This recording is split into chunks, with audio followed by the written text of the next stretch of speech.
तनिया मनी हरका ना लगी, खाली नजर मिलत रही था। बहुत सुंदर।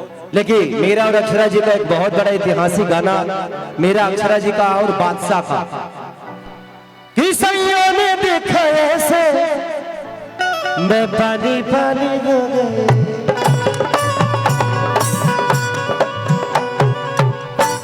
अक्षरा जी एक ऐसी आर्टिस्ट है कि मेरे गुरु भी हैं। मेरे से पहले इन्होंने सिनेमा में आया, मेरे से उम्र में भी बड़ी है, सिनेमा में भी बड़ी है, अनुभव में भी बड़ी है।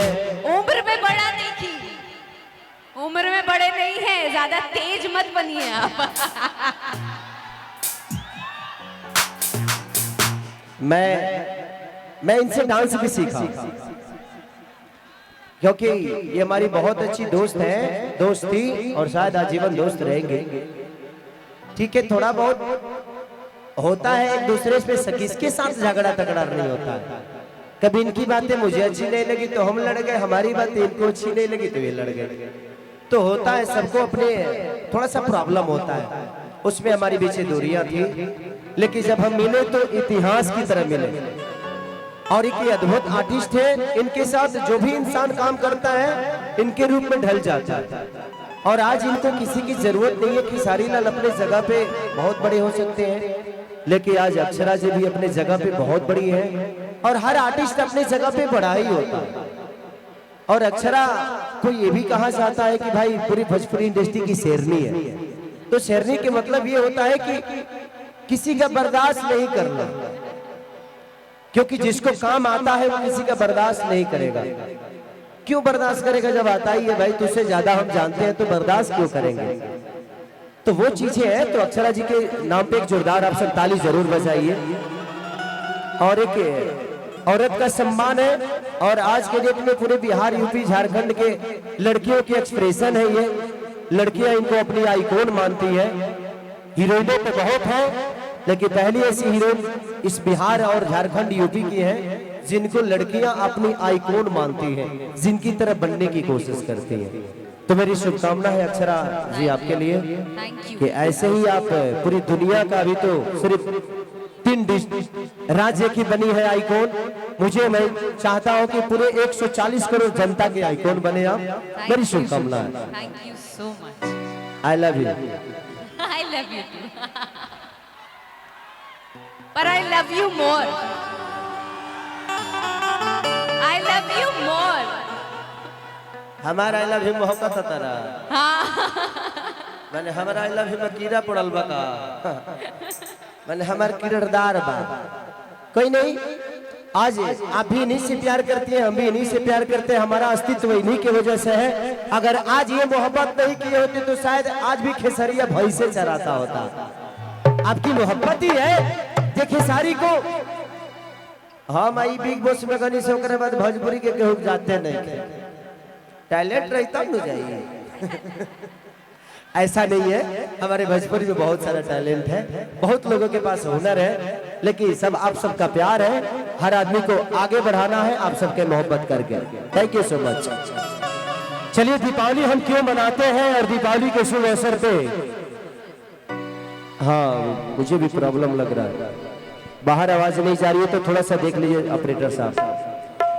लक्ष्मी पूजा समिति चमातू, जाइए थोड़ा सा इधर चुम्मा उम्मा दे दीजिए ना, इधर भी। अक्षरा जी उधर मत दीजिएगा, नहीं तो कई को कूद के जान दे देगा।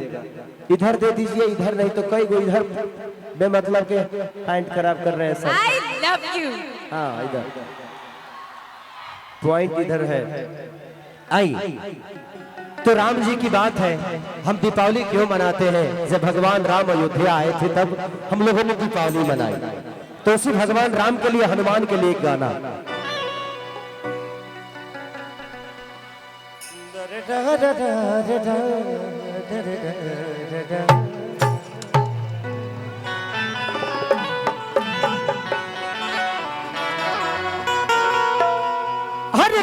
हर की पाता लगवला तूता। एक बढ़ाइएगा, एक बढ़ा दीजिए।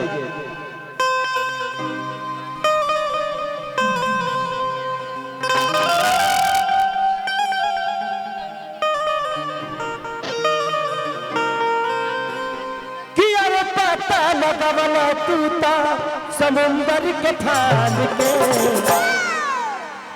प्रेम से बोली राधा रामचंद्र की कि अब पता बदला तूता समुंदर के ठान के। खुश भइल चांद की पकड़ल मान के।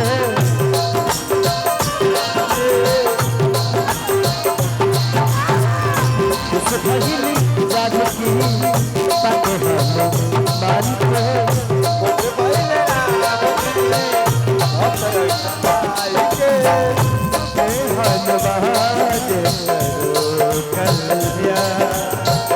मंगल मूरति राम दुलार हे बजरंग बली हनुमान हे महादेव हे महादेव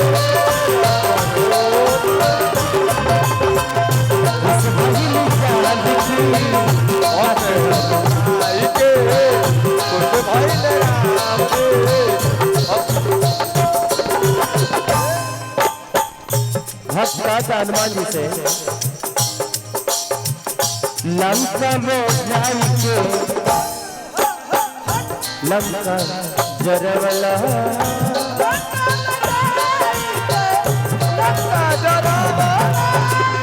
सीता माता के पता लगवला।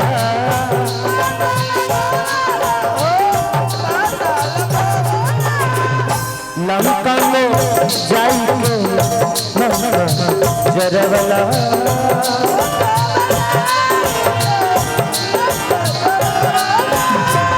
सीता माता के पता लगवला।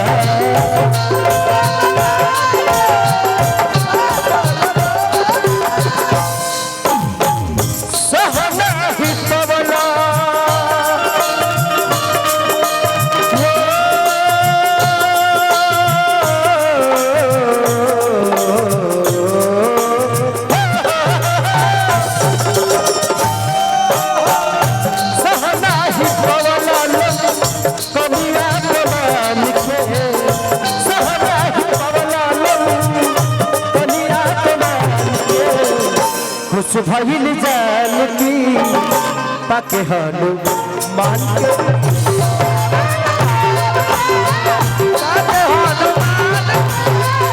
खुश भइल जान की पाके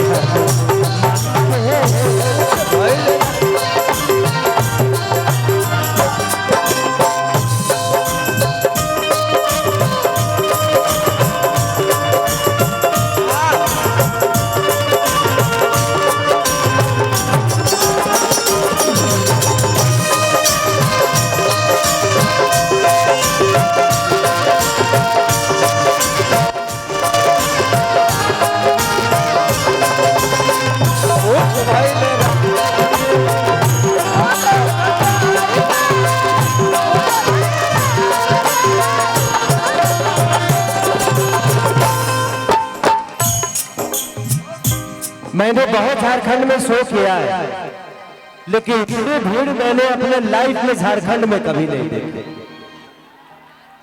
थैंक यू सो मच इतना सारा प्यार देने के लिए कि आप लोग इस बेटे से और इस बेटी से इतना प्यार करते हैं आप लोग, चाहे वो अक्षरा जी हो, चाहे मैं हो, या आपके भोजपुरी का कोई भी कलाकार हो, आपके प्यार के बिना हमेशा वो अधूरा रहता है। आप हैं तो मुझे लगता है कि आज से कुछ दिन पहले, आज से 3 महीने पहले लगातार 3 मंथ तक आपका अपना बेटा, आपका अपना भाषा पूरे ब्रह्मांड में नंबर 1 पे था, जिस गाने का नाम था कि राजा छुपा नगर में होला, ए राजा जाई बाजार ले जाइए कोका कोला।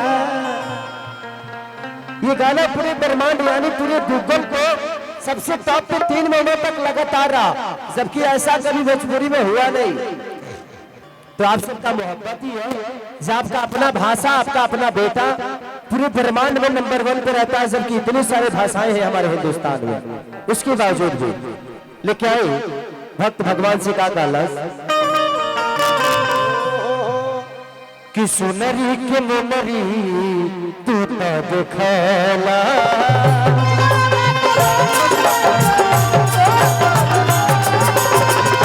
सुनरी के मुनरी तू तो देखला,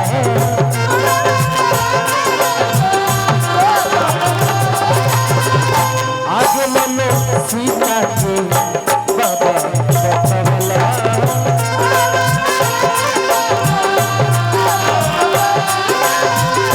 आगे मन सीता के जाके देखला,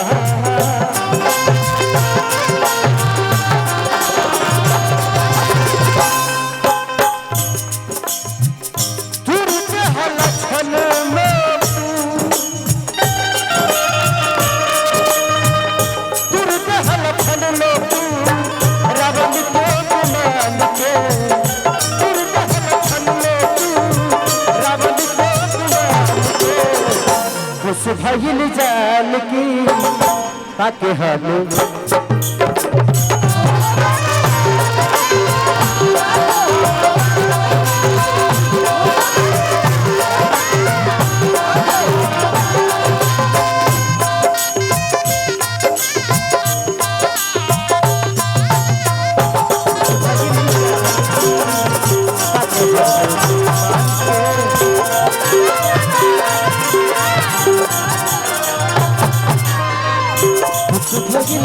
जानकी बातें हलो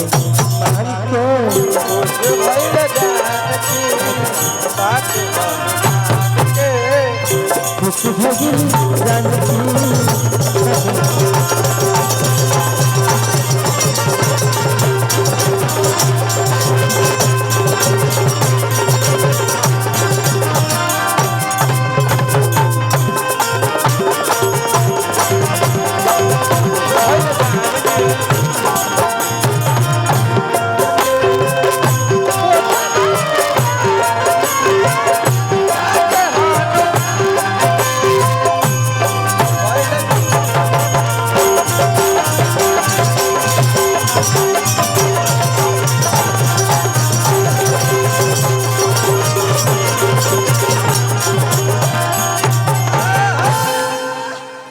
thank you thank you thank you thank you thank you thank you भाई मेरे, थैंक यू सो शंकर मच, भैया, थैंक यू शंकर भैया इसका वोकल उठाइए।